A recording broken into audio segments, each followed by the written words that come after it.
10 лет назад Национальный музей Таджикистана переехал в новое здание на проспект Исмаила Самани в Душанбе. По случаю этой даты в музее открыли новые выставочные залы. Абубакр Файзулоев осмотрел экспозицию. Самая крупная имитационная экспозиция городища Тахти-Сангин, в переводе «Каменный престол». Большие железные ворота, тронный зал и храм огня. Это уменьшенная копия одного из ценнейших памятников доисламской истории и культуры таджиков. Тахти-Сангин – один из крупнейших памятников зороастризма, который сегодня находится под защитой ЮНЕСКО. Был основан 2500 лет назад. В древности это был большой город. Первые раскопки начались еще в советские годы и продолжаются до сих пор. В храме огня представили коллекцию сокровищ Амударьи, сотни ювелирных украшений, монет из золота и серебра. Все эти драгоценности в 19 веке вывезли британцы. Подлинники до сих пор хранятся в музее Лондона.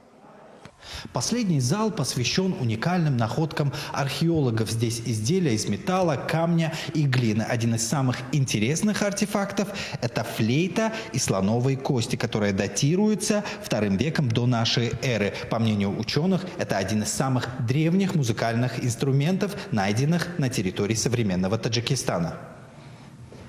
Сам памятник архитектуры находится в Хатлонской области, но его копия в Национальном музее привлекает внимание многих посетителей. Экскурсии на русском, английском и арабском языках проводят по несколько раз в день.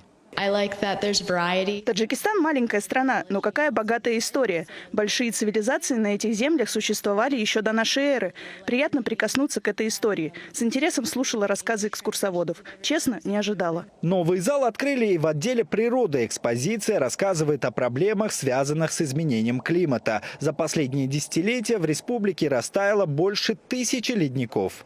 В этом уголке представлены самый большой ледник Таджикистана под названием Феченка, который в 2023 году был переименован в Анджах, а также представлен уголок, в котором представлен один из самых высоких пиков Таджикистана, пик Исмаила Самани, который достигает 7395 метров над уровнем моря. Национальный музей Таджикистана входит в топ-10 лучших музеев Содружества. Более 20 залов и почти 100 тысяч экспонатов, большая часть которых – золотой фонд. Абубакр Файзулоев, Лутфуло Самадов, Мир-24. Национальный музей Таджикистана был образован в 1934 году, а в 1999 обрел национальный статус.